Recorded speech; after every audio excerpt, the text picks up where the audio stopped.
Hello students, तो कैसे हैं आप सभी लोग। आप अपने क्लास 10th के सारे क्लासेस देख रहे होंगे और आप अच्छे से नोट्स बना रहे होंगे, क्योंकि बेटा नोट्स बनाना बेहद ज़रूरी है। हमारी क्लासेस रोज़ आती रहती है। तो बेटा तो हम रिएक्शंस के बारे में पढ़ रहे थे, केमिकल रिएक्शन और इक्वेशंस के बारे में हम पढ़ रहे थे। पढ़ाई के दौरान हमारा जो टॉपिक जो आके रुका था वो हम बैलेंस इक्वेशन और कॉम्बिनेशन रिएक्शन के पास आके रुका था। कॉम्बिनेशन रिएक्शन हमने बताया था कि दो प्रोडक्ट या फिर दो रिएक्टर को लेके एक प्रोडक्ट बनेगा। ये सब चीज़ों के बारे में हमने थोड़ा थोड़ा पढ़ा था कि ये सेट होता है रिएक्टेंट, ये सेट होता है आपका प्रोडक्ट। ये चीज़ें समझिए, रिएक्टेंट की सेट होता है या फिर प्रोडक्ट की सेट होता है। ये बेहद इंपॉर्टेंट चीज़ें हैं। उस चीज़ को लेकर हमें क्लियर हुआ था। बैलेंसिंग इक्वेशन के बारे में हमने देखा था। तो आज जो क्लासेस हम लेके आए हैं आपके लिए, तो ये बेटा क्लासेस है आपके डीकम्पोजिशन रिएक्शन के लेकर। डीकम्पोजिशन रिएक्शन क्या कह रहा है? The reaction in which a single substance decompose to give two or more substances. मतलब कोई एक सिंगल सब्सटेंस होगा, इसको अगर हम डीकम्पोज करेंगे तो मल्टीपल प्रोडक्ट्स लॉन्च होंगे। मल्टीपल प्रोडक्ट्स एक सिंगल प्रोडक्ट से ही आएंगे, उसको हम डीकम्पोजिशन रिएक्शन बोलेंगे। तो ये जो डीकम्पोजिशन रिएक्शन होता है ये तीन तरीके का बेसिकली होता है। तीन तरीके का, एक आपका थर्मल डीकम्पोजिशन, एक आपका इलेक्ट्रोलाइटिक डीकम्पोजिशन, एक आपका फोटोलाइटिक डीकम्पोजिशन। तो इन सब तीन चीज़ों के बारे में हम अच्छे से पढ़ाई करेंगे। तो बेटा एक रिक्वेस्ट है आप सभी लोगों को, इस वीडियो को लाइक करें, हमारे चैनल को सब्सक्राइब करें, और जो भी नोट्स हम दे रहे हैं आपको उस चीज़ को प्रॉपरली अपने नोट्स में लिखते जाना है। कि मैं आपको बस समझा देना कि चाहता हूँ कि ये जो तीन चीज़ें हैं, थर्मल डीकम्पोजिशन, इलेक्ट्रोलाइटिक डीकम्पोजिशन और फोटोलाइटिक डीकम्पोजिशन, ये डीकम्पोजिशन रिएक्शन का पार्ट है। इन सब चीज़ों के बारे में अच्छे से डिटेल्स में जानेंगे आज की वीडियो में। तो जो चीज़ें पहले आपका आते हैं थर्मल। थर्मल नाम से ही पता चल रहा है कि हीट होगा। थर्मोडायनेमिक्स चैप्टर में थर्मल का मतलब हीट ही होता है। थर्मल मतलब हीट, थर्मोडायनेमिक्स के चैप्टर में आएगा। थर्मल डीकम्पोजिशन मतलब reaction takes place through heat. कोई भी रिएक्शन अगर हीट के थ्रू हो रहा है, कोई अगर प्रोडक्ट मैंने लिया उसको हीट में दे रहा हूँ और एक प्रोडक्ट लॉन्च हो रहा है, वो थर्मल डीकम्पोजिशन के अंतर्गत आएगा। ये बात हमको मान लेनी चाहिए, क्योंकि यही रूल बताता है कि रिएक्शन टेक्स प्लेस थ्रू आपका हीट के थ्रू आपका टेक्स प्लेस जो रिएक्शन होगा उसको हम थर्मल डीकम्पोजिशन बोलेंगे। ये बेटा आपका एक बहुत ही बेहतरीन एग्जांपल है। FeSO4 सॉलिड के फॉर्म में है, इसको हमने हीट दिया Fe2O3 SO2 और SO3, ये चीज़ें हुआ, ये सॉलिड में निकला Fe2O3 SO2 गैस में और SO3 गैस में। ये जो चीज़ें हैं ये कैसे हुआ कि आपका FeSO4 जो है वो सॉलिड में था और Fe2O3 सॉलिड, SO2 गैस और SO3 आपका गैस में कन्वर्ट हुआ। देखिए ये एक प्रोडक्ट है, लेकिन इससे मल्टीपल प्रोडक्ट्स निकल रहे हैं। Fe2O3 निकला, SO2 निकला और SO3 निकला। ये चीज़ें अच्छे से फ्रेम में कवर हो रहा है या फिर नहीं? देखो ये चीज़ें जो है, तीनों चीज़ें एक प्रोडक्ट से निकला है, एक प्रोडक्ट से तीनों चीज़ें निकला है FeSO4 से। तो ये थर्मल डीकम्पोजिशन का अंतर्गत आएगा, क्योंकि डीकम्पोजिशन हमने बोला कि एक चीज़ से multiple products substances to give two or more substances, उसको हम डीकम्पोजिशन रिएक्शन बोलेंगे। थर्मल डीकम्पोजिशन समझ में आया, हीट के थ्रू जो भी रिएक्शन टेक्स प्लेस होगा उसको हम थर्मल डीकम्पोजिशन बोलेंगे। FeSO4 से तीन प्रोडक्ट्स आए, सब्सटेंसेस निकले। ये ग्रीन कलर का था FeSO4 और रेडिश ब्राउन कलर हो गया रिएक्शन के बाद। CaCO3 हीट के दौरान दो प्रोडक्ट्स निकले, कैल्शियम ऑक्साइड और कार्बन डाइऑक्साइड। ये दो प्रोडक्ट आपका हीट जनरेट के थ्रू निकलेंगे। उसके बाद इलेक्ट्रोलाइटिक डीकम्पोजिशन आ जाएगी। इलेक्ट्रोलाइटिक डीकम्पोजिशन होता क्या होता है, इस चीज़ को अच्छे से देखिए कि इलेक्ट्रिक करंट डीकम्पोजिशन जो होता है आपका, इलेक्ट्रिक करंट डीकम्पोजिशन जो होता है वो आपका इलेक्ट्रोलाइटिक डीकम्पोजिशन रहता है। When a decomposition reaction is takes, carried out by electric current. ये एक रिएक्शन का दिया गया है आपको, मैं यहाँ पर साइड में रख देता हूँ और बताता हूँ कि वाटर है, वाटर में अगर हम करंट पास करेंगे तो दो चीज़ें निकलेंगे, एक हाइड्रोजन निकलेगा और ऑक्सीजन निकलेगा। तो हाइड्रोजन एक आपका वाटर जो है वो एक सब्सटेंस है, वाटर एक सब्सटेंस है, यहाँ से हाइड्रोजन निकला और ऑक्सीजन निकला, ये डीकम्पोज हुआ। इसको हमने डीकम्पोज किया, ये दोनों को, इसको भी किसके थ्रू, करंट के थ्रू हमने वाटर को डीकम्पोज किया, जिसके थ्रू दो प्रोडक्ट लिखे 2H2 और O2। ये चीज़ें समझिए, हाथ से लिखा हुआ चीज़ें अच्छे से समझ में आता है, इसीलिए हम हाथ से समझा रहे हैं बेटा। तो इस चीज़ का नोट्स आप ज़रूर करते रहना, और हमारे व्हाट्सएप चैनल के साथ भी आप जुड़ सकते हैं, जिसके तहत हम आपको नोट्स प्रोवाइड करते रहते हैं। तो बेटर होगा आप वो भी जाके ज्वाइन कर सकते हैं। 2H2 हो गया।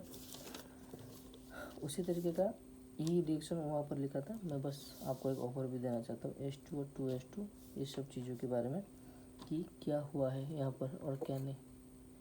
तो देखो ये जो आपका जो रिएक्शन है, ये जो पूरा फुल यहाँ पर लिखा है, प्लास्टिक मोल्ड लिया गया है, हाइड्रोजन है, वाटर है, कैथोड, स्विच, एनोड और ऑक्सीजन।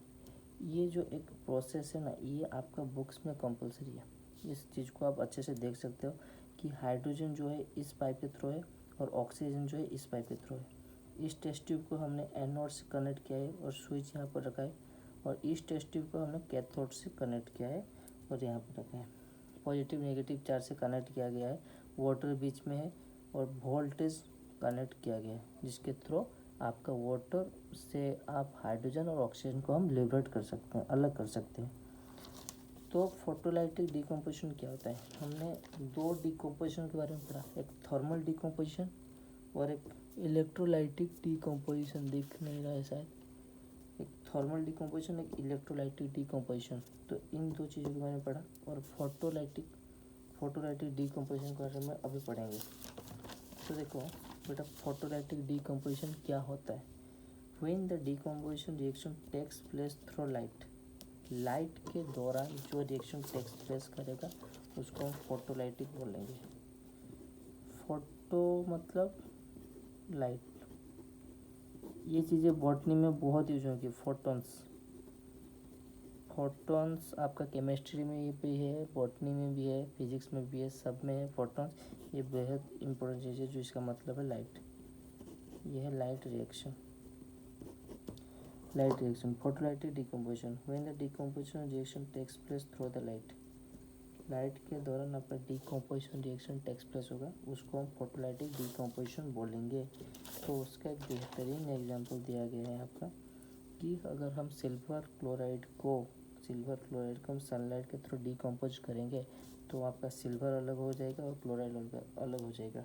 अगर सिल्वर ब्रोमाइड को हम सनलाइट के थ्रू डिकम्पोज करेंगे तो सिल्वर और ब्रोमीन अलग हो जाएंगे। ये इसका दूसरा है, ये देखो, ये अलग हो गया, ये अलग हो गया, ये दोनों चीज़ें अलग है। यहाँ पर मैं रेड पेन से भी हाईलाइट कर देना चाहता था, लेकिन ये चीज़ें है। तो ये चीज़ आपको समझ में आया कि फोटोलाइटिक डिकम्पोजिशन क्या होता है। कि फोटोलाइटिक डिकम्पोजिशन के बारे में और थोड़ा डिटेल में बता देता हूँ बेटा। फोटॉन्स होते हैं आपके, जो लाइट होते हैं, लाइट रिएक्शन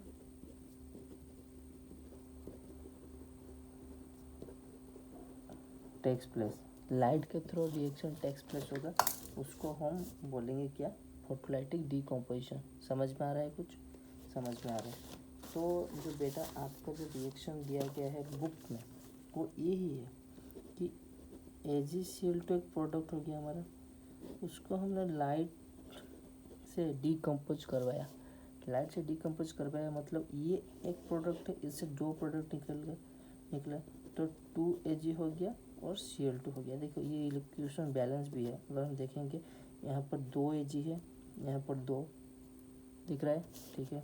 यहाँ पर क्लोरीन 4 है Cl2, अगर यहाँ पर मैं 2 मल्टीप्लाई कर दूँ तो 2Cl2 हो गया, ये 4 क्लोरीन हो गया, ये 2। सेम सिचुएशन यहाँ पर भी है, ये इक्वेशन बैलेंस्ड हो गया। ये इक्वेशन बैलेंस्ड यहाँ पर नहीं लिखा था, लेकिन यहाँ पर बैलेंस हो गया। उसी तरीके से 2HgBr, ये एक सब्सटेंस है, इससे 2 निकलेगा 2Hg प्लस Br2। समझ में आ रहा है कुछ? अगर नहीं आ रहा है तो मुझे कमेंट्स पे ज़रूर बता देना, मैं रिप्लाई ज़रूर दूंगा उस चीज़ का। लेकिन बार बार बता देंगे, लेकिन आपको पढ़ाई करते रहना चाहिए। तो एक्सोथर्मिक एंडोथर्मिक के प्रोसेस के बारे में देखो। एंडोथर्मिक प्रोसेस क्या होता है? The reaction which require energy in the form of heat. Heat के थ्रू जो रिएक्शन होगा, the reaction which require energy, जो रिएक्शन एनर्जी रिक्वायर करता है in the form of heat, light और electricity are called endothermic reaction. हमने जो reaction यहाँ पर पढ़ के आए, हाँ, आपका डीकम्पोजिशन रिएक्शन भी एंडोथर्मिक के अंडर आएगा। यह देख रहा है कि हीट है, लाइट है और इलेक्ट्रिसिटी है। ये तीनों एनर्जी है ना। आपका हीट एक एनर्जी है, लाइट भी एक एनर्जी है और इलेक्ट्रिसिटी भी एक एनर्जी है। इन तीनों एनर्जीज को जो यूज़ करके रिएक्शन करेगा उसको हम एंडोथर्मिक रिएक्शन बोलेंगे। मतलब एनर्जी रिक्वायर करता है, जो एनर्जी रिलीज नहीं करता। एक्सोथर्मिक में आपका एनर्जी रिलीज होता है, ये एनर्जी रिक्वायर करता है, इसको एंडोथर्मिक बोलते हैं। तो एंडोथर्मिक में भी ऊपर जाकर हम पढ़ेंगे displacement reaction, double displacement reaction के बारे में। इन सब चीज़ों के बारे में हम डिटेल्स में पढ़ाई करेंगे उस टाइम पर। लेकिन जो चीज़ें आप अभी मैंने बताया, उस चीज़ को थोड़ा और ओवरव्यू कर लेते हैं कि देखो कि डीकम्पोजिशन रिएक्शन क्या होता है। The reaction in which a single substance decomposes to give 2 और more substances. It is of 3 types. 3 types के हो गया आपका डीकम्पोजिशन रिएक्शन। आपका थर्मल डिकम्पोजिशन, आपका इलेक्ट्रोलाइटिक डिकम्पोजिशन और आपका फोटोलाइटिक डिकम्पोजिशन। थर्मल डिकम्पोजिशन गया आपका हीट के थ्रू जो भी रिएक्शन टेक्स प्लेस होगा उसको हम थर्मल डिकम्पोजिशन बोलेंगे। इलेक्ट्रोलाइटिक में भी सेम केस है। Electrolytic decomposition require carried out by electric current. Electric current के थ्रू जो भी रिएक्शन टेक्स प्लेस होगा उसको हम इलेक्ट्रोलाइटिक डिकम्पोजिशन बोलेंगे। उसी तरीके का फोटोलाइटिक डिकम्पोजिशन, मतलब फोटॉन्स के थ्रू, मतलब लाइट के थ्रू। लाइट एक एनर्जी है, लाइट एनर्जी के थ्रू जो भी रिएक्शन टेक्स प्लेस होगा उसको हम फोटोलाइटिक डिकम्पोजिशन बोलेंगे। ये चीज़ें क्लियर हुई। जो सनलाइट के थ्रू हम सिल्वर क्लोराइड और सिल्वर ब्रोमाइड को एक्सट्रैक्ट करने वाले लेते हैं, उनमें से सिल्वर को और क्लोरीन को, और दूसरे रिएक्शन में भी सिल्वर को और ब्रोमीन को अलग अलग कर दिया हमने। तो ये चीज़ें थी फोटोलाइटिक डिकम्पोजिशन के बारे में। और एंडोथर्मिक रिएक्शन के बारे में थोड़ा आपको पता चला। तो उम्मीद करता हूँ बेटा कि आज का सेशन आपको बहुत अच्छे से समझ में आएगा। समझ में आया तो इस वीडियो को लाइक करना, हमारे चैनल को सब्सक्राइब करना, और व्हाट्सअप चैनल यहाँ पर जो बताया गया है अंकित क्लासरूम, इस चीज़ को जाके ज़रूर फॉलो करिएगा। आपके नोट्स वहीं पर मिलेंगे और डेली के अपडेट्स भी हम वहीं पर शेयर कर देंगे। और इस वीडियो को लाइक करो, अपने दोस्तों के साथ शेयर करो और चैनल को सब्सक्राइब करो। और जो भी डाउट्स है मुझे कमेंट्स में ज़रूर पूछना, मैं उसका आंसर ज़रूर दूंगा। तब तक के लिए थैंक यू।